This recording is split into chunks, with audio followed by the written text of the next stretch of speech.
Hi, I'm Mark Madison, and I'm the historian at the National Conservation Training Center here in Shepherdstown, West Virginia. And today we have a very special guest, David Conover. David, welcome. Good to have you here. Thank you, Mark. David's out here for our first symposia on humanities and the environment. So you're here for a beta test of a new project we're doing in conjunction with Shepherd University. But you've been out here before with our Filmmakers workshop, I think, and the film festival. And before we talk about your most recent film, I'd like just to tell people a little bit about you, because you had a very interesting trajectory. Hasn't been a straightforward path, has it, to filmmaking. David was born and raised in New England, and he has strong ties to the sea, which still persist in some of his films. Both your grandfathers were filmmakers in the 20s and 30s. What type of filmmakers were they, David? Really just the home camera, line up the kids so you had and that let gene, it go. Yep, and upon graduating with a degree in comparative religious studies from Bowdoin College, you worked as a professional seaman, including 2 transatlantic crossings in small boats, which is fascinating. Then you spent 5 years designing and teaching sea courses for students, young students, high school students it looks like, at the Hurricane Island Outward Bound School in Maine and Florida, followed by a master's degree in education at Harvard, where you studied moral development, and then a second year at the Kennedy School, teaching in leadership studies. In 1987, you finally seemed to move into your niche as a filmmaker, producing your first documentary, Outward Bound, which aired on National Geographic Explorer. Then you founded the production company, Compass Light, now in its 25th year. Congratulations. And Compass Light's a pretty interesting company. It focuses on outdoors, the ocean, environmental themes. It's made over 600 award-winning productions delivered to clients and producers. It's quite a lot. I'm surprised you had time to even come out here. But you do have a crew, and some of their Thank God. clients have been the Discovery, Science Channel, PBS, Nova, among others. We've been listed as a top 100 global production company by Real Screen, which is an important industry magazine. Then in early 2015, as if you weren't busy enough, you founded the Conservation Media Group, which I find very interesting because this is one of our challenges. This group builds communication capacity for work targeting urgent ocean and energy challenges via workshops, residency grants, placement of fellows with partner conservation organizations. Now that we're in charge of marine national monuments, we may need to tap you. And then you returned to academia, working in coastal studies scholar at Bowdoin College in Maine, and now you live in the incredibly beautiful Camden, Maine. So we appreciate you leaving Maine briefly to come out here for the end of this week and for our Humanities Environment Symposium. So thank you very much. And tonight, you're going to show us your newest film, Behold the Earth, a really interesting film, and I can honestly say in 15 years of selecting films, a totally unique film. I haven't seen a film like this before, and I thought we'd open with just a little trailer so viewers can get a sense of what this film is like. Sounds great.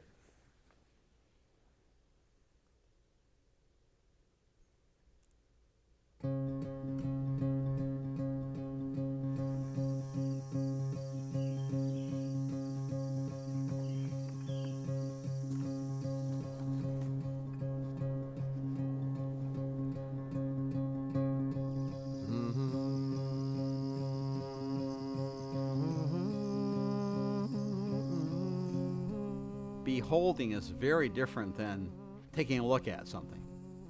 When you first look at a beetle or first look at a flower, and you do it as a child,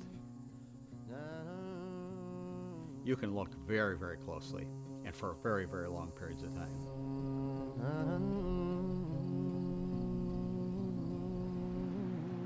I think that science has become so unique and so powerful that it's a threat. Haunted is an easy word. So as Christians, we're trying to figure out what does it mean to be faithful given the reality that we find ourselves in today. We have Stone Age emotions, medieval institutions, and godlike technology. And all put together is a very dangerous mix.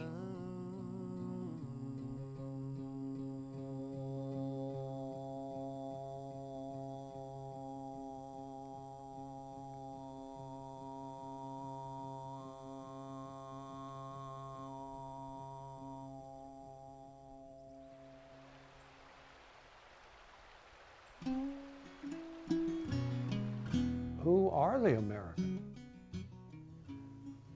What are Americans?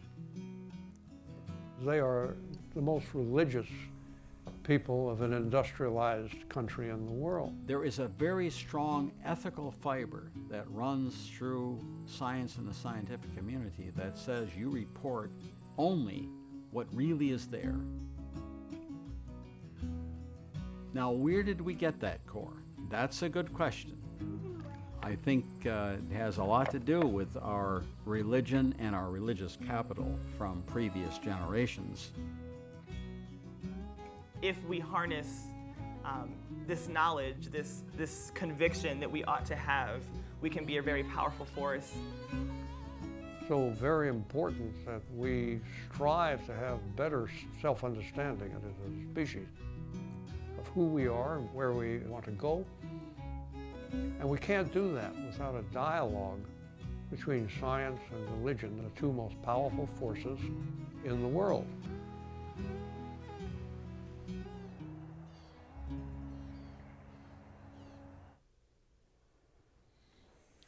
Having just rewatched the film, the trailer gives a nice sense of it, the major speakers. So tell us the path you took to make this film. Well, let's see. I would say I did study, as you mentioned, comparative religion as an undergraduate in school. Mm-hmm. And I would say I would describe myself as a religious person, but not necessarily, and have not, other than when I was a small child, been in a faith community. But I grew up, very much connected to the outdoors, and I really had that feeling of bigness that I think is articulated very well in a lot of the world's religions. So I was aware of that. I went to the Copenhagen climate change talk in 2009, I believe, 2010. There was a lot of hope. There was a possibility that the world's leaders were going to come together and actually, make something happen there. And it didn't. It didn't happen. And there was a big letdown.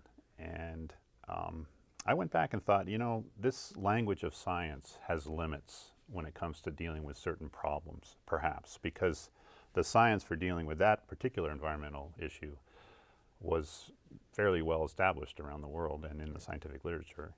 And yet, there was something else that kept that science from being enacted as public policy. So I thought, this is maybe a problem looking for another language, and to complement, not necessarily displace, the findings of science. And that got me thinking about it. I had the opportunity, someone approached me with a commission to do a story. Initially, the idea was to do something about Rachel Carson, who I love. We would have had you come to our archives. We have our library and all the I know, fish and wildlife stuff. That's great. And she spent a lot of time in Maine, so there was that connection too. But far from where you are now. That's right. And I was very interested in that, but I also thought about this question that I had, really formed in my mind at Copenhagen, and I thought, maybe there's a different set of people I could talk with. And I had, at that same time, read a book by E.O. Wilson, renowned biologist, called The Creation, structured as a letter to a pastor.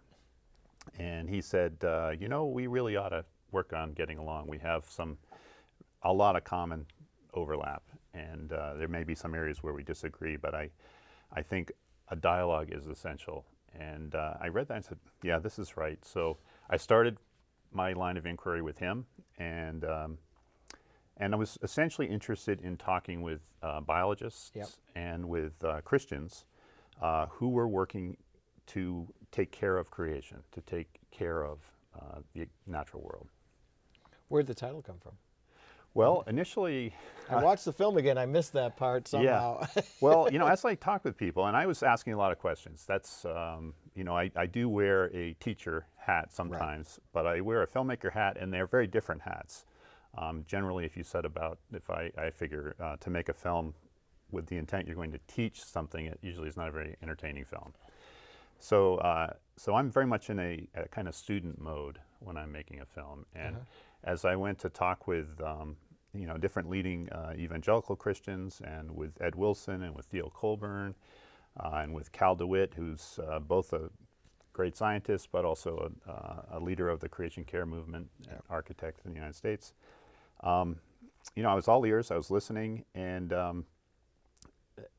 it really, you know, the word behold kept coming up. And my initial reaction to it is, this is kind of an old world word, you know. King James yeah, type word, you know, yeah. maybe something you'd find in an old, Right. you know, tomb somewhere. But I think it was Cal DeWitt who said, you know, really think about that word behold.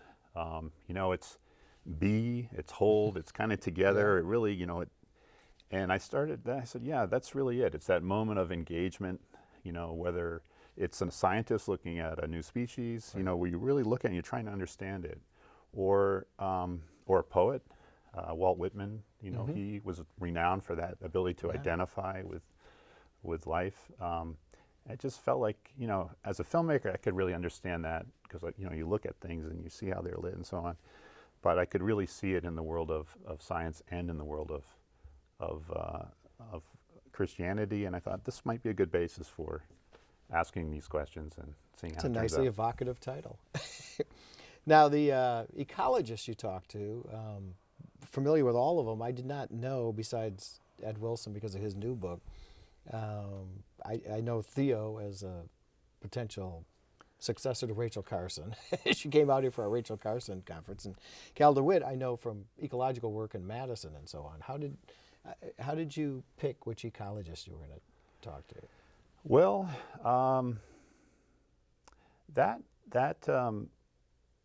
yeah, it was really, you know, Wilson and Theo and Cal, Catherine Hayhoe, who is a physical scientist. She's really coming out of the physical sciences, so she's not an ecologist. Ben Lowe really started, you know, in his 20s. He went to Wheaton, and he really kind of jumped into the idea of, you know, acting on taking care of the environment, taking care of creation, initially, you know, as a virtue, as an expression of his faith. And as he got into it, he realized, you know, you need more than just being virtuous. You need some knowledge if you're really going to actually see what's going on out there and know how to take care of it. And I think he ran across something that Wendell Berry had written that said, you know, virtue itself is not enough. You also need skill. So he went back to school, and actually was going back to school when I found him. So he was in that very interesting point Cool. of becoming an ecologist. Yeah. And then Karina Newsom, who's our youngest, 24 years old, grew up in Philadelphia. You know, most amazing story, you know, for me. She was not surrounded by open space. She was not surrounded by the outdoors. And her point of contact initially as a child was a slug on the brick wall my God. of her building. And she went out and she would spend hours each day just watching these slugs, watching their little slime trails and, you know, how they responded to changes in temperature and humidity. And she said she didn't see a blue jay until she was taking an ornithology class as a freshman in college.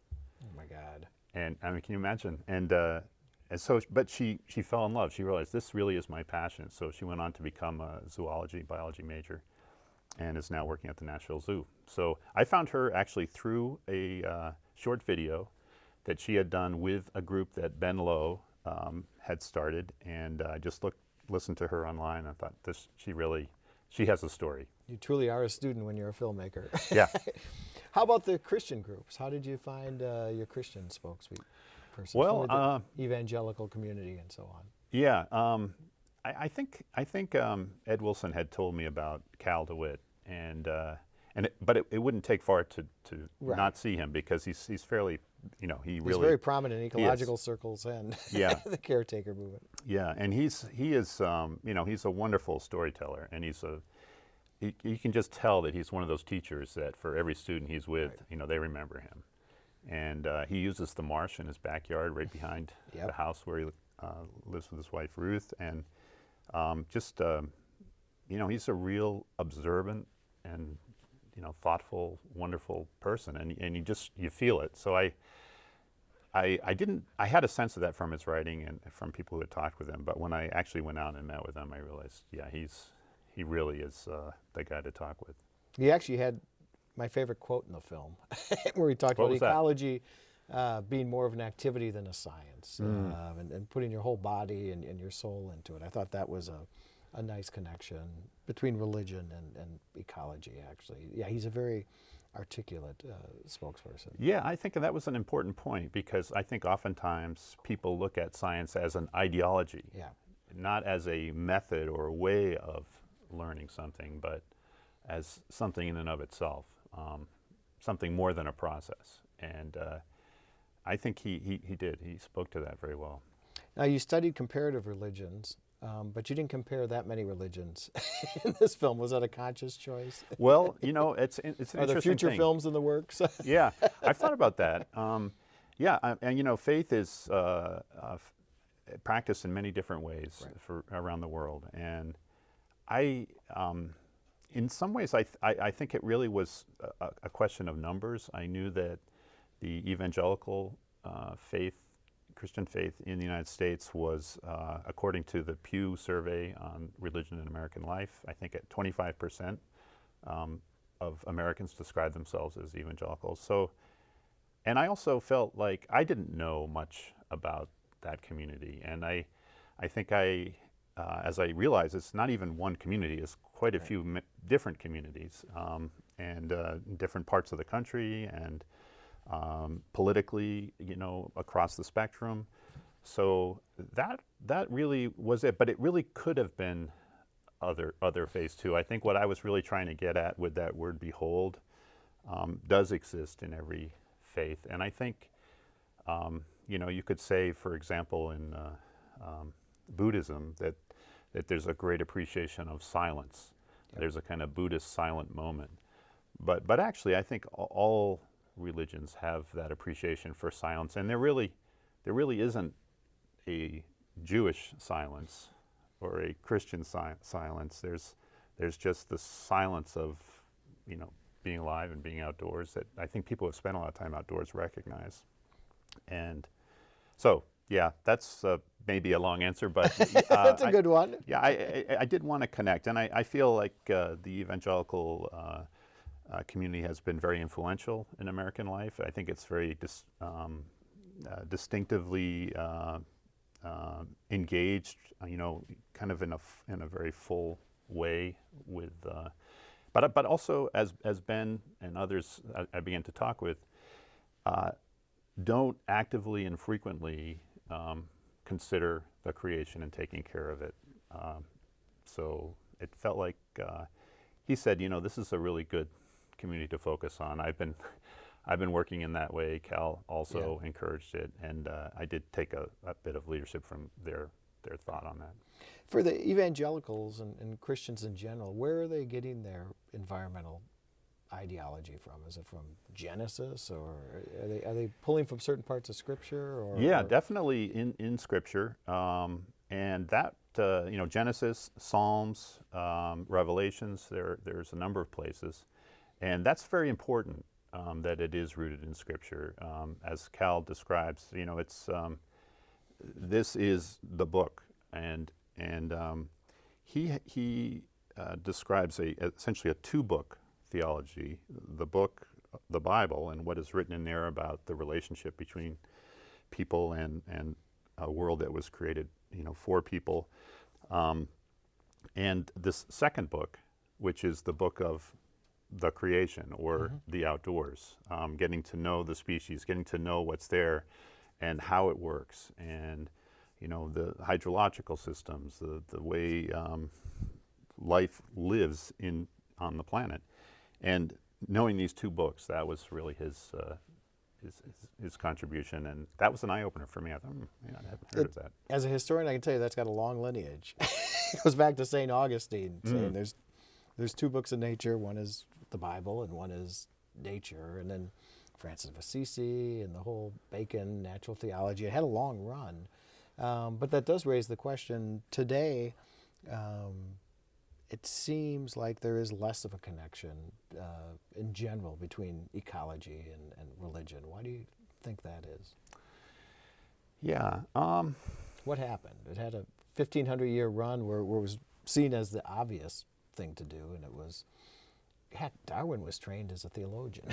You know, John Ray, everybody that came, Isaac Newton, these guys were all very religious and very scientific. And then your film, not to use a pun, but was kind of a revelation, you know, since then. Do you have any ideas on that? Yeah, I do. I mean, I think that, I think something happened within the, and I'm going to speak more specifically about Christianity. Sure. But I think there was something happen in the Protestant Revolution where there was a sense that the meaning that we're going to find in the world is only going to be in Scripture initially. The creation care thing kind of came a little bit later, although, as you say, had been earlier as well.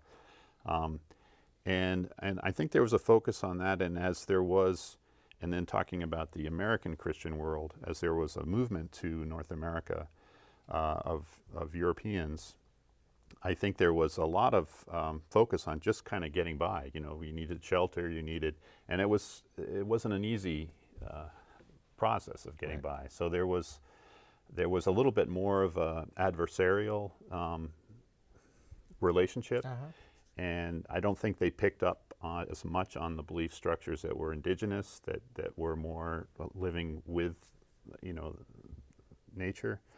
And integrating that, I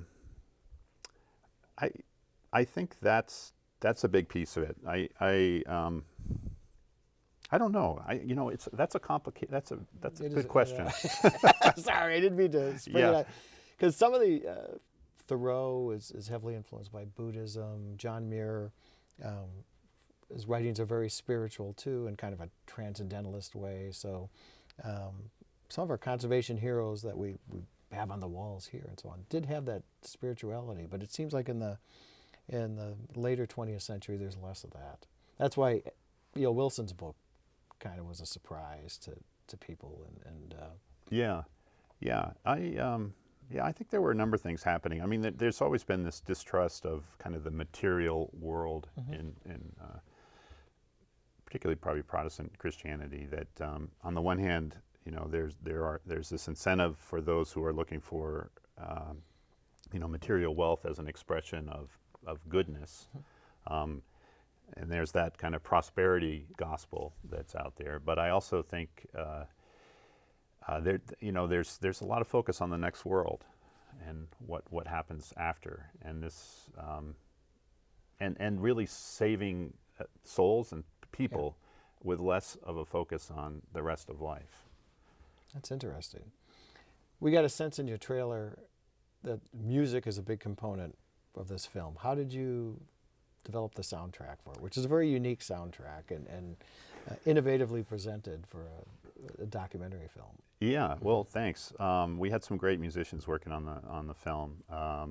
Dirk Powell is one instrumentalist, just an incredible musician from Louisiana, but he grew up in Kentucky. So he was very familiar with and came from a family that had science and also music involved. Rhiannon Giddens, and she's from North Carolina, and had a group called the North Carolina Chocolate Drops, or Carolina Chocolate Drops, excuse me. And she's a banjo player and very interested in African American history, and then Dirk's two daughters, who are young and had a voice, Tim Erickson, who was very involved with the shaped note tradition, which is really, and he was probably the one, and the shaped note tradition that really opened my eyes to how music fit into this experience of being outdoors and feeling that you know, a religious person might recognize. And he told me some of the history, and he said that throughout the Great Awakening, you probably know the dates better than I, but I think it was late, like 1840s or 1870s, somewhere in there, around the Civil War. Throughout that period of revival, singing outdoors was a very common activity, and these were songs of praise, and they were expressions of that experience of vastness that people who spend time outdoors recognize and often feel, of the vast sky, of the vast open wood the ocean, the river, whatever it might be. And then in some places, like Maine, where I'm from, you could have 6,000 or 7,000 people on a summer weekend singing outdoors. They'd come together. Yeah. You know, it might be a Methodist camp in Northport, Maine, or Commons in Hope, Maine, and a lot of these Maine towns. There's hope, there's liberty, there's freedom, there's Very patriotic. yeah, and there'd be a lot of song. And there was one songbook in particular called The American Vocalists, which Tim Erickson showed me, and it was a collection of about 300 different hymns of praise, and it was put together by a fellow named D.H. Mansfield, who grew up in a town next to me, Hope, Maine. And Tim had worked with this book a lot, and he had been working with that process of singing, and which is known as the shape note or sacred harp tradition. People get together. There's no instrumentation; it's just singing. So I knew that music, and obviously in a service structure, a liturgical structure, music is a very important time, where you hear someone talk for a while, and then you have a chance to sing and listen. And I knew music was going to be really important. It's really an augment. I mean, lots of times there's a soundtrack and a backdrop of music, but yours pops into the story in a really interesting way. Have you thought about doing a CD? We have. You have. We have. Yeah. It really is a distinctive body of music that exists there, and it's true. With my filmmaker hat on, music usually never has lyrics in the context of filmmaking. It's something that you should feel but not ever really notice. If you notice it, it's probably too strong. And we have a little bit of that music, but we really wanted to make that movement from silence, or just the sound of spoken word without music, to be very distinct. So it's either kind of there, in which case you're fully in with the music and lyrics for 2, 3, 4 minutes. And then you bow out. So it gives you a chance, I think, as a viewer to participate in a different way with the content, and in a way that really is right in line with what that content is. It's a relatively new film. When did you complete it? It is new. We've had, I think tonight will be our 4th screening. We're honored. Thanks for doing it.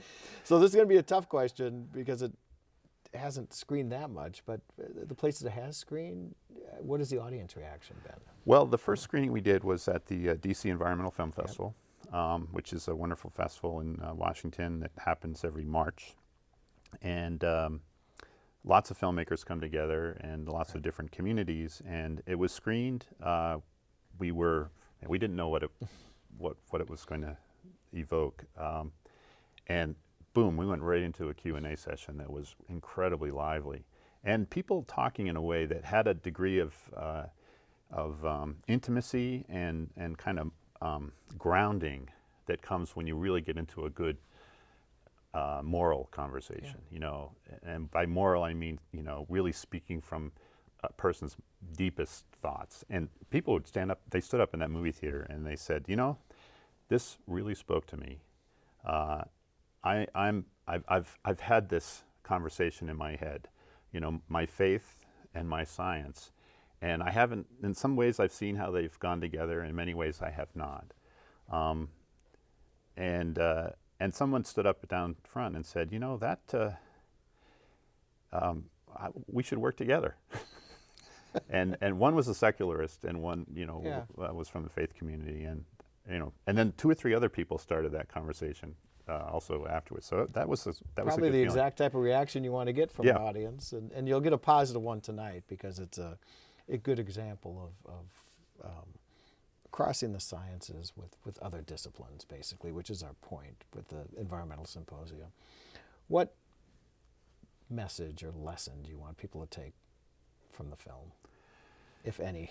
Well, I think it's, we are, as many people have said, we're in this kind of period in American history right now. I think we're very polarized, and I really strongly feel that there are certain ideas that really can unite us, and we need to revisit those continually. I also think there are certain feelings of I think probably being in that vastness of North America for the Europeans early on who brought Christianity, I think that feeling is also a uniter for parts of our society. And so I think trying to be able to make sense of what that feeling is and recognize that it's a common thing and that we can have conversations on the basis of that common feeling, or to find out how maybe it could be expressed in other belief traditions. But I do think there's a kind of grounding there that's very human, that's very important. I would say the film is probably targeted more towards that evangelical group, so I really hope that the conversations that Ben Lowe and others that we talked with, that this film will help them, within that community, address some of those questions and hopefully address it at a deeper and kind of more action-oriented level than they have in the past. And yet, ironically, it's showing at environmental film festivals. Are there the equivalent? Well, religious just film to festivals? start, actually, really, the venues that we're seeking mostly will be churches for this. And the question, can a church also serve as a cinema?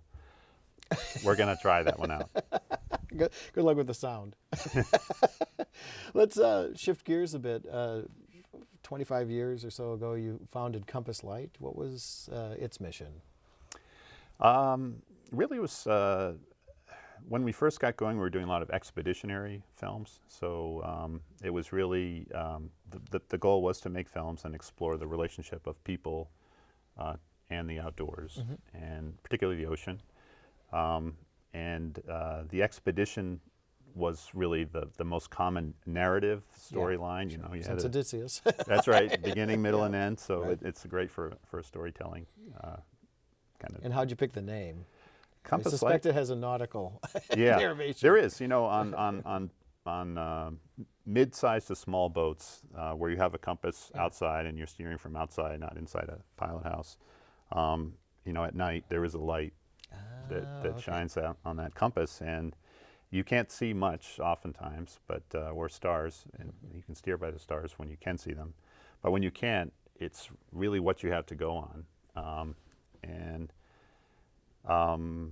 Yeah, I just thought it was open enough and kind of had that. Sketchy. There's also a practical part. I mean, part of me is a strong pragmatist, so the idea that you actually, you need a little bit of light to figure out where you're going.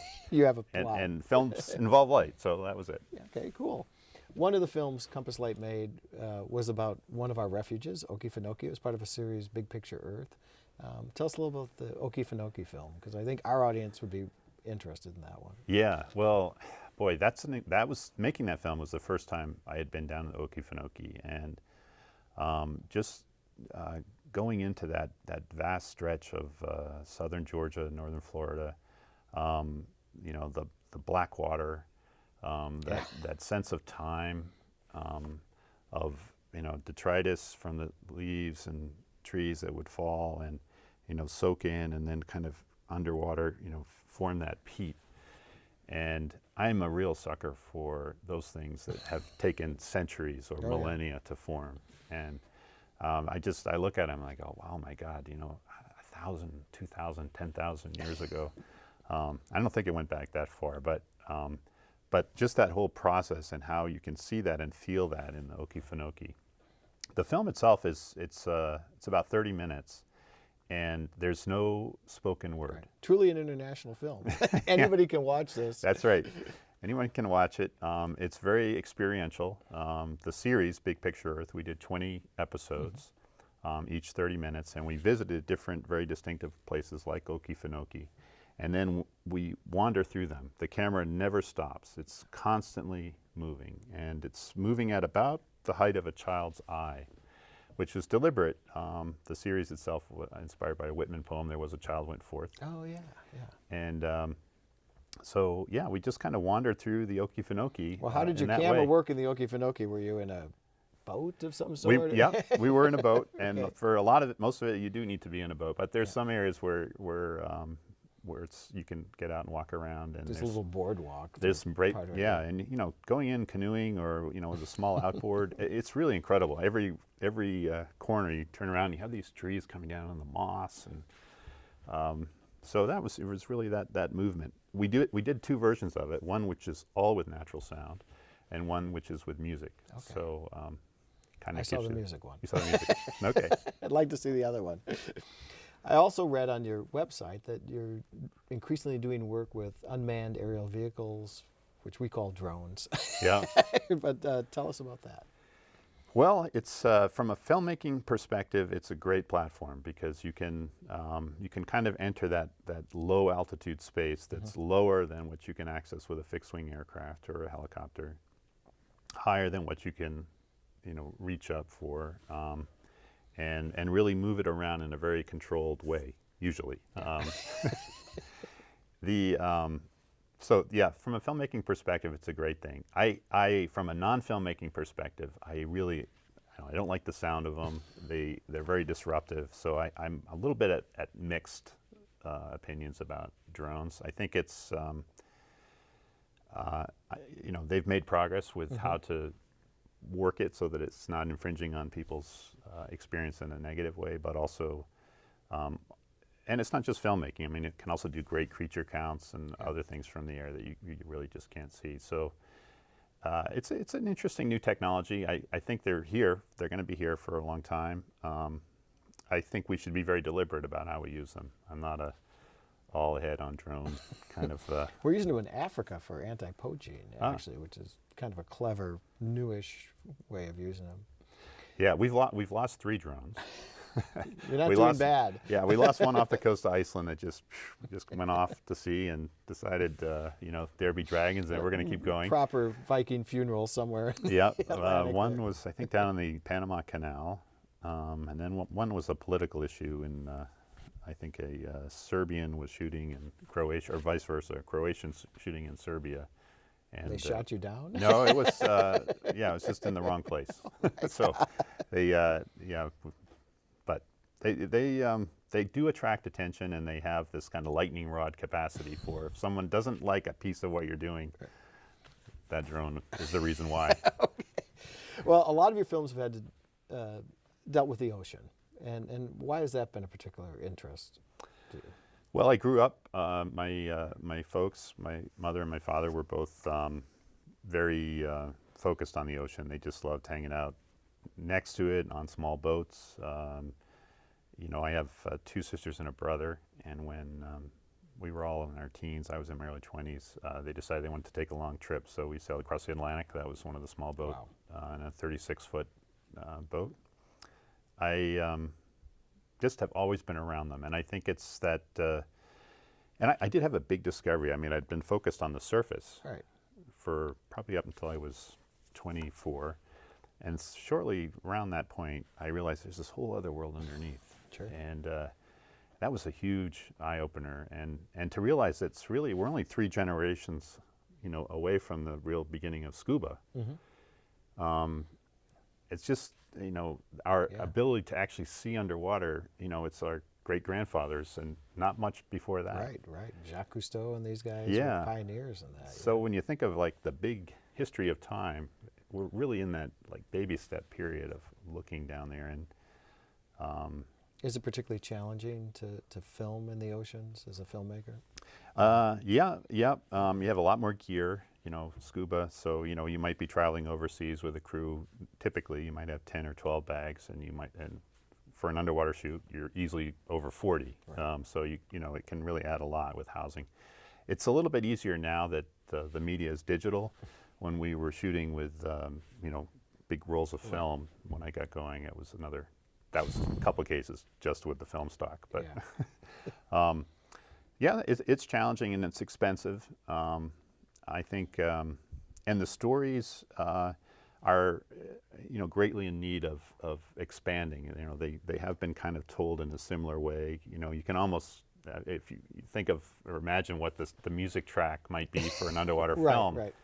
It's got a certain pace, and so I think there's some fundamental kind of storytelling opportunities for revisiting it. But the real thing for me is the beauty. Yes, it's there, but it's really also witnessing how it's changing. And what I've seen in the last 35 years has been huge changes. And the amount of fish that there was, what's now, we're really having an impact on this this ocean. And it's hard to just continue telling stories of how beautiful it is, with that knowledge. So we started this group about 3 years ago called Conservation Media Group. And the idea was to use media to help build capacity, communication capacity, with groups working on the ocean. And in particular, we're looking at the question of providing sanctuary for marine life, and also plastics in the ocean, which actually, when you get into it, is really a plastics on land issue that ends up in the ocean. So we've been, working with a number of different groups and individual filmmakers who are merging and trying to pair them together and, get them a head start towards. These filmmakers are younger filmmakers, so they have, in many cases, 40 or 50 years of a working life ahead of them, and set them off and see what good they can do. Have you done anything on Midway? That's right in the middle of the Pacific garbage dump. We have huge issues of albatrosses and so on. What's found inside the albatross? No, our group has not. There have been some good work done out there. I think the photographer Chris Jordan has done some great work.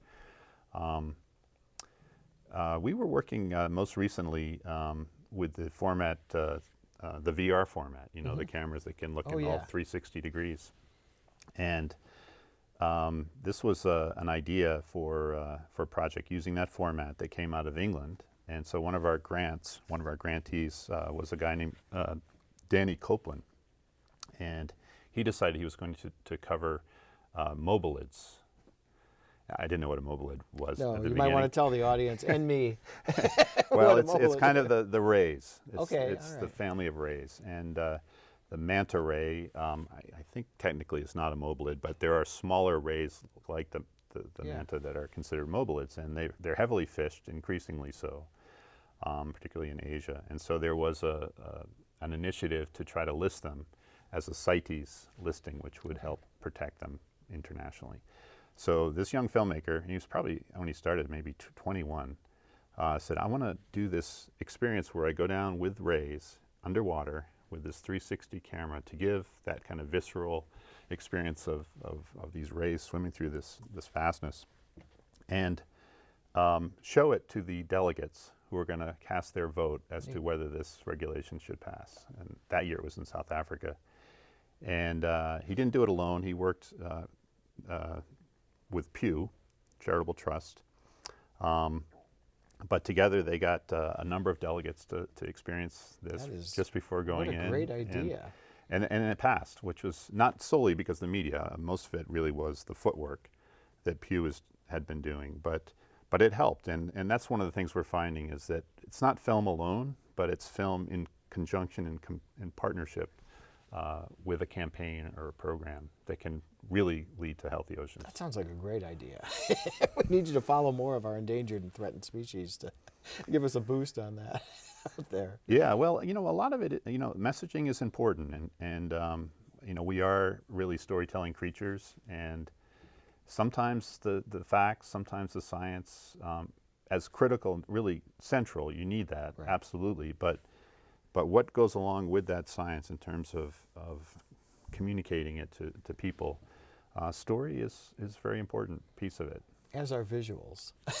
One of the striking things is, because I started as a scientist, how little traditionally life scientists have used visuals to convey their findings and so on. It didn't always used to be that way, but it does seem, as opposed to other fields, maybe we could make more use of visuals and work with people that actually know how to create them to more effectively get out the message.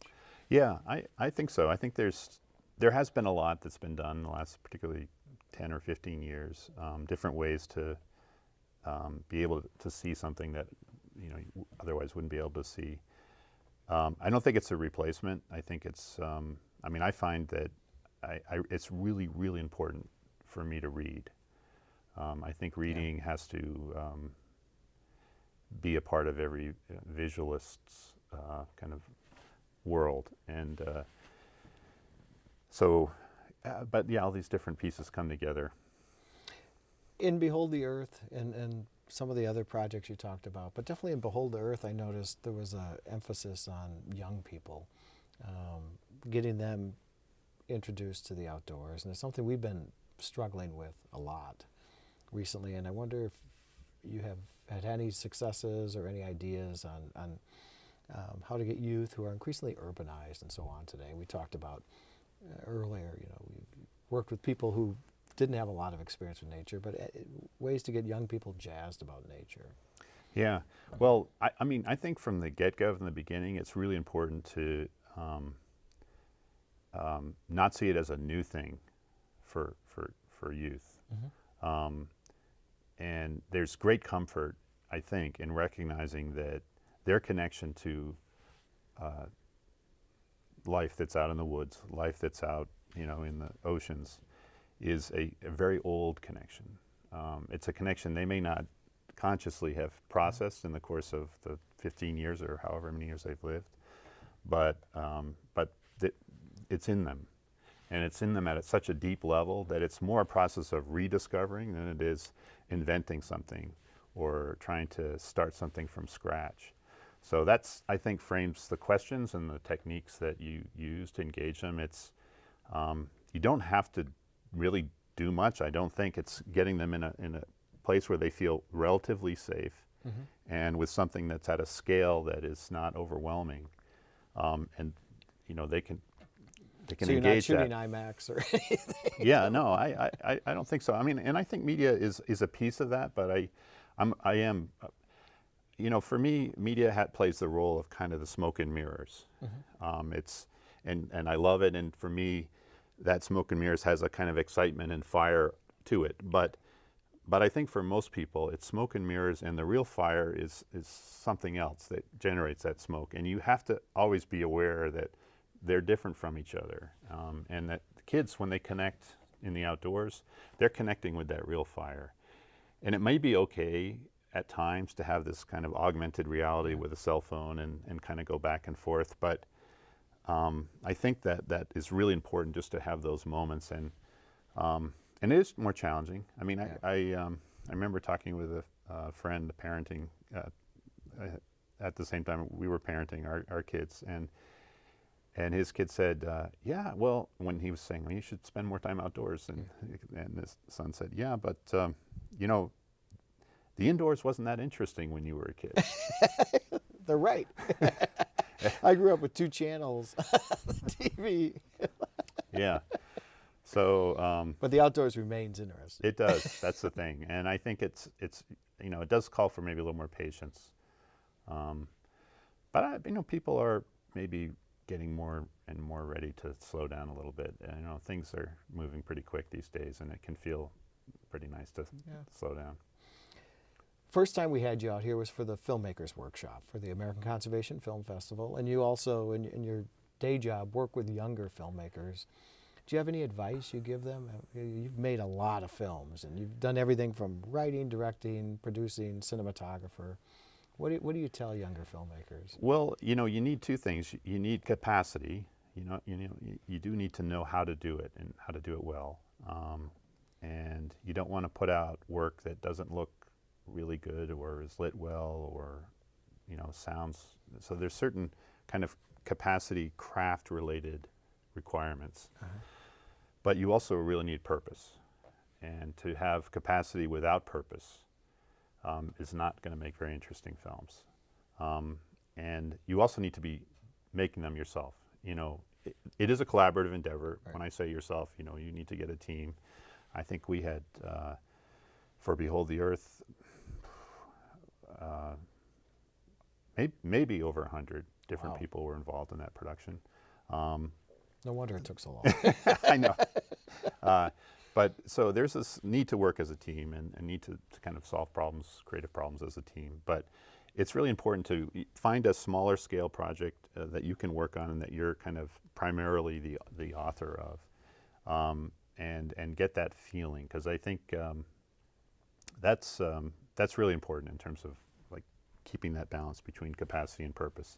If you don't have it with your own purpose, you know, you're going to fall into someone else's purpose, and that may eventually lead you down a path where you're not as fulfilled. What's your purpose? That's a good question. For me, it's really trying to, you know, I would like to imagine a world and work towards this world where my daughter, my son, my grandchildren have that experience of the outdoors that's as close as I did, you know, as close as it could be to what I had. See the same kinds of creatures, you know, experience life at a similar kind of pace. I just have always felt that relationship is incredible. Media can bring people into that relationship. So can a lot of other things. There's great work being done, you know, here and across the country, and introducing people to the outdoors. But I firmly believe that if we, with all these tools, can get people out there and experiencing it, that we have a chance of making that future. Well, David, I think that's a perfect, eloquent ending with a charge for all of us to try to keep the world as good as it was, or even better. We enjoyed it, and pass it on to our kids. So thank you so much for your time. Thanks for coming out to share your film with us this evening. We're looking forward to seeing it, and really appreciate this conversation. And thanks to all of you for tuning in, and we'll see you during our next distance broadcast. Thank you, Mark. Thank you.